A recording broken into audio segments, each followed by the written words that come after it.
Hey everyone, welcome back to Singularity, your go-to channel for everything fighter jets, rockets, and the cutting-edge world of space exploration.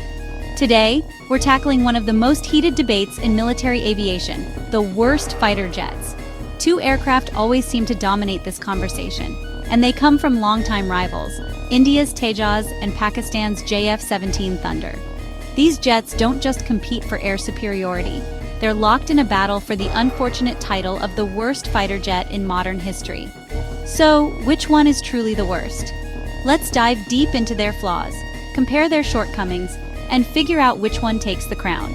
Buckle up, because this is going to be a wild ride. Let's kick things off with the Tejas, India's attempt at a homegrown fighter jet to replace the aging and accident-prone MiG-21S in the Indian Air Force.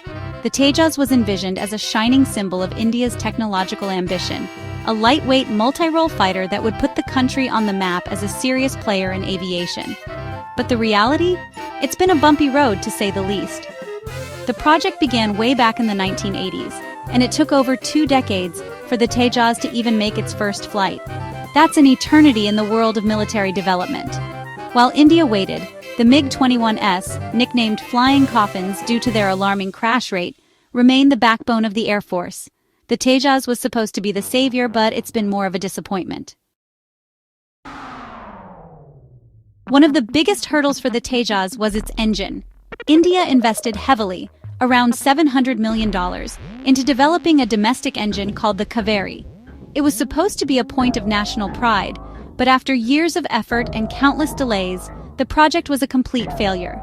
In the end, India had to swallow its pride and turn to the American JF-404 engine. Now, this engine is no slouch. It delivers a dry thrust of 53.9 kilonewtons, roughly 12,100 pounds force, and up to 90 kilonewtons, or about 20,200 pounds force when the afterburner kicks in. It's also got a solid lifespan of 9,000 hours, making it one of the more reliable components of the Tejas. But here's the problem. Even with this powerful engine, the Tejas underperforms. Its supersonic aerodynamic design was a flop, leading to lackluster speed and range. The jet's low maximum takeoff weight severely restricts its weapons payload, which is a huge drawback for a multi-role fighter. The issues don't end there. The Tejas has a history of crashes linked to engine and systems failures, which raises serious questions about its reliability. India also tried to develop its own radar system, but that effort crashed and burned too.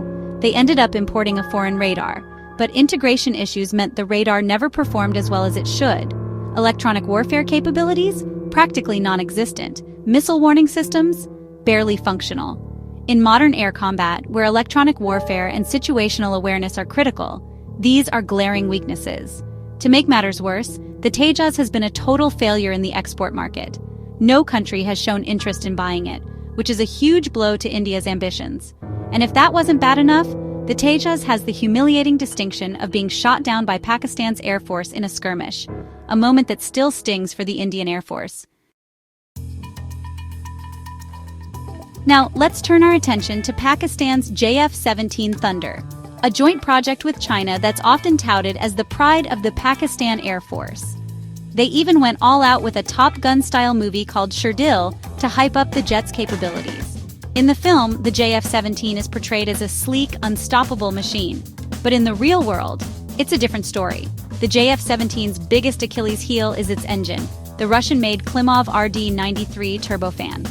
This engine is significantly weaker than the Tejas's, producing a dry thrust of 49.4 kilonewtons, about 11,100 pounds force, and 85.3 kilonewtons, or roughly 19,200 pounds force, with the afterburner. But the real issue isn't just power, it's reliability.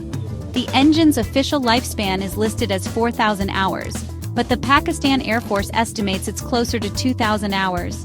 In reality, it's probably as low as 1,300 hours, which is shockingly short for a modern fighter jet. This leads to constant maintenance headaches and abysmal operational readiness. The JF-17's engine problems have contributed to a disturbing crash record, over 10 incidents to date. The engine produces excessive smoke, making the jet easy to spot in the sky, which is a death sentence in modern air combat.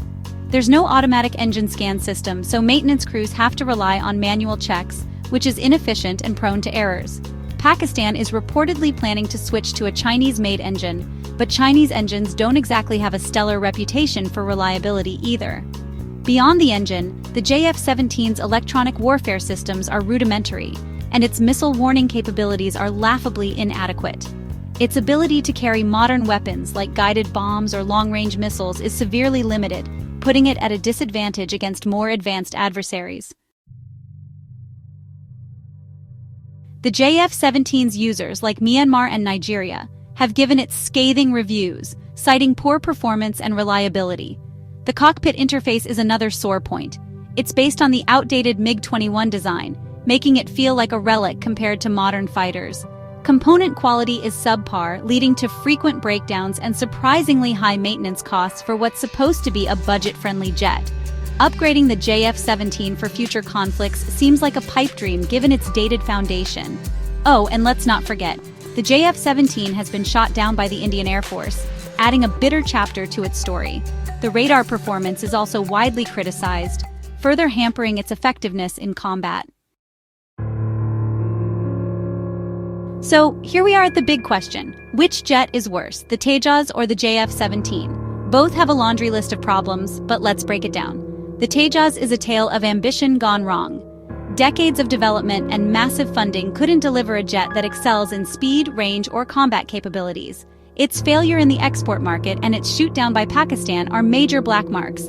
But it does have one thing going for it: the reliable JF-404 engine, which gives it a baseline of stability, even if the rest of the jet doesn't live up to it. The JF-17, on the other hand, is a reliability disaster. Its engine's short lifespan and constant issues make it a gamble in any combat scenario. The high crash rate, outdated design, and poor quality components make it a liability. Its shoot-down by India only adds to the embarrassment. After weighing the evidence, the JF-17 Thunder seems to edge out the Tejas for the title of worst fighter jet since 2000. While both jets are deeply flawed, the JF-17's systemic reliability issues, especially its abysmal engine lifespan and frequent crashes, make it less dependable in a fight. The Tejas, at least, can rely on its engine to keep it in the air, even if its performance is underwhelming. The JF-17's outdated design and inability to handle modern warfare's demands tip the scales against it. It's a jet that struggles to even get off the ground consistently, let alone compete in a dogfight. So there's our verdict. The JF-17 Thunder takes the unfortunate crown as the worst fighter jet since 2000. But what do you think? Do you agree with this call? Or do you think the Tejas deserves the title? Maybe you've got some insights we didn't cover. Drop them in the comments below. I'd love to hear your thoughts. If you enjoyed this deep dive into military aviation's biggest flops, give this video a thumbs up, hit that subscribe button, and ring the bell for more content like this. Thanks for watching, and I'll see you in the next one.